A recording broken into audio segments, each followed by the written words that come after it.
Hello दोस्तों, welcome. और आज से हमारा सेकंड चैप्टर शुरू हो रहा है। जो पहला चैप्टर था संख्या पद्धति, आप लोगों ने उसको बहुत अप्रिशिएट किया और बहुत अच्छे से आप लोगों ने किया। उसका एक एक टॉपिक हमने किया और एक एक क्वेश्चन किया है। इसी तरह से ये जो चैप्टर है इसमें भी हम एक एक टॉपिक करेंगे, एक एक क्वेश्चन करेंगे। आपको सारा बहुत अच्छे से बेसिक से समझाया जाएगा। आप ये वीडियोस एकदम अच्छे से देखना, कहीं ट्यूशन पढ़ने की जरूरत नहीं है। सारे का सारा जो आपका समझाने का है, क्वेश्चंस कराने का, सब काम यहाँ पे मैं कराऊंगा। आपको बहुत अच्छी क्वालिटी का स्टडी मटेरियल आपके लिए मैं लाता रहूंगा। तो यहाँ पे हमारा जो सेकंड चैप्टर है बहुपद, वो शुरू होता है। और आगे बढ़ने से पहले अगर आप इस चैनल पर नए हैं तो इस चैनल को जरूर सब्सक्राइब करें और अपने फ्रेंड्स के साथ में ये वीडियो जरूर शेयर करें, जिससे कि ये परिवार बढ़े और मैं और अच्छी वीडियोस आपके लिए लेके आऊं। तो शुरू करते हैं। सबसे पहले बात करते हैं बहुपद की। देखो, नाम से ही पता चल रहा है बहु मतलब एक से ज्यादा पद। अब इसको समझने से पहले कुछ आपको बेसिक चीजें समझना जरूरी है। तो सबसे पहले जो चीजें हैं वो आपको समझनी है, चर और अचर। चर और अचर क्या होते हैं? देखो, जिनकी वैल्यू, जिनका मान बदलता रहता है उनको चर कहते हैं। जैसे x, y, z, s, t, u, v, इनकी वैल्यूज हम बदलते रहते हैं, इनकी वैल्यूज बदलती रहती हैं। एक क्वेश्चन में आपको x2 मिलेगा, अगले क्वेश्चन में x4 मिल जाएगा। तो इनको कहते हैं चर। अचर होता है इनकी वैल्यू फिक्स होती है, जैसे 5 है। अब ये 5 अचर है, कांस्टेंट है। 5 ऐसा नहीं कि अभी 5 है, 5 की वैल्यू जो 5 है बाद में बदल जाएगी। 5 तो 5 ही रहेगा ना हमेशा। -10 ये भी अचर है। 3/2, √8 ये सब अचर हैं। ठीक है। इसके अलावा a और b, c, k इनको भी अचर मानते हैं, लेकिन स्पेशली लिखा होगा वहां पे, इस तरह से लिखा होगा कि जहां जो भी इनमें से है अचर है, कांस्टेंट है, तो वो लिखा होगा वहां पे। ठीक है। लेकिन अब आप समझो, ये चर हैं और ये अचर हैं। जब आप इनको इकट्ठा करते हो तो क्या बन जाता है? बहुपद बन जाता है। आप इनको आपस में मिला के लिखोगे, बहुपद होता है।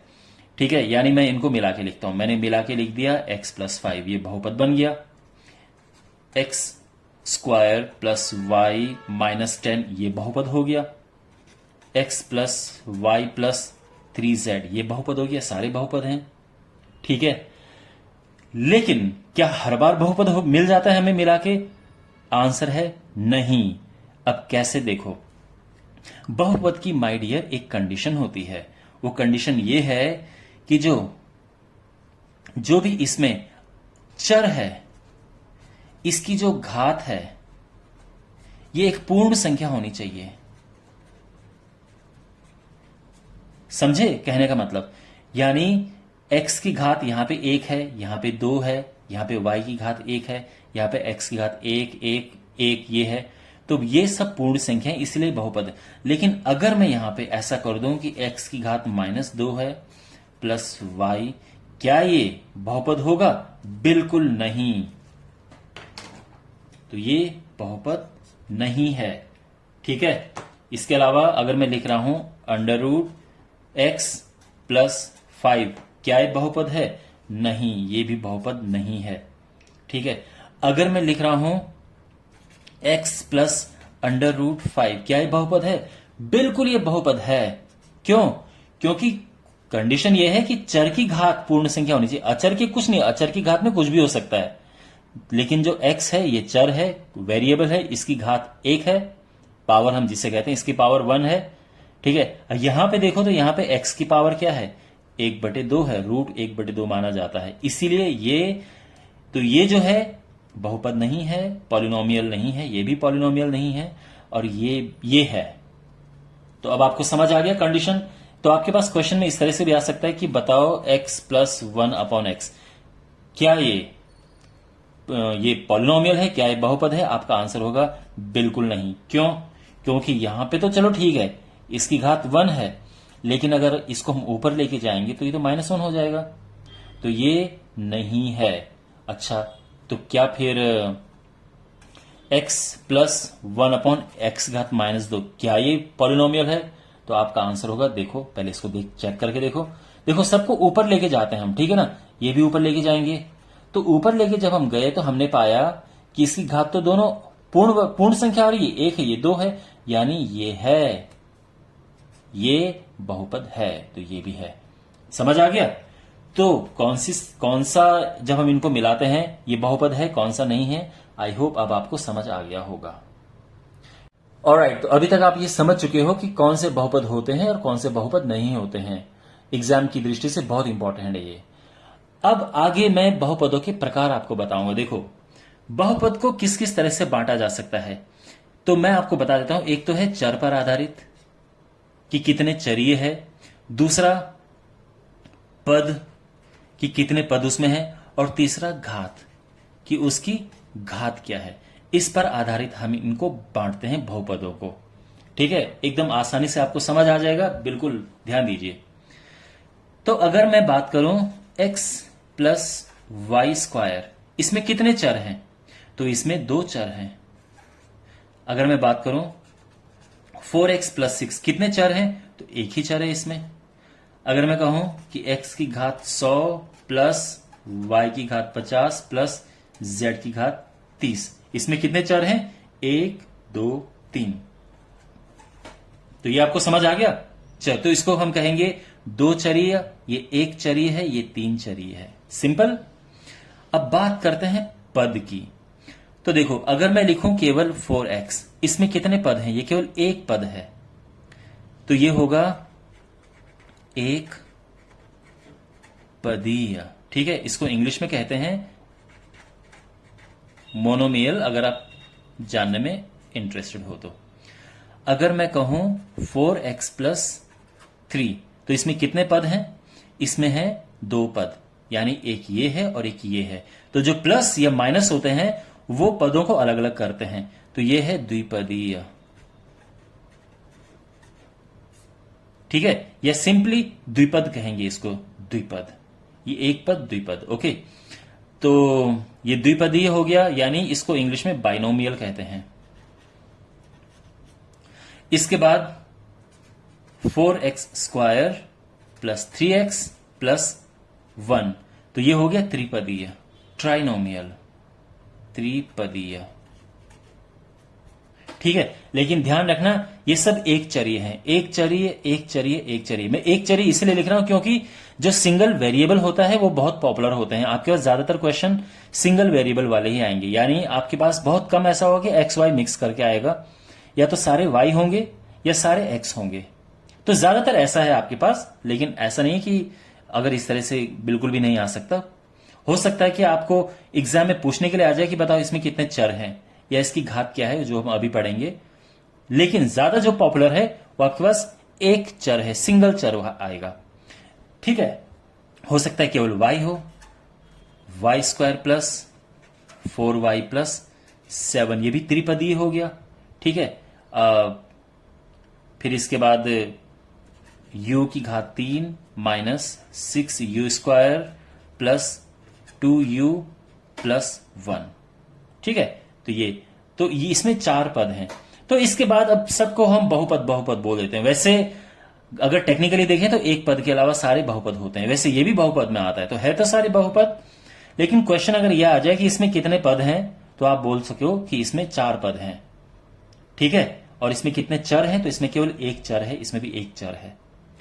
ठीक है, अब बात करते हैं घात की। ये बहुत इंपॉर्टेंट है। घात क्या होती है माय डियर? घात होती है किसी भी बहुपद की घात, उसकी सबसे बड़ी घात होती है। जो बहुपद की घात होती है वो सबसे बड़ी घात होती किसी भी वेरिएबल की, सबसे बड़ी घात होनी चाहिए, सबसे बड़ी घात होनी चाहिए। कैसे, मैं समझाता हूं।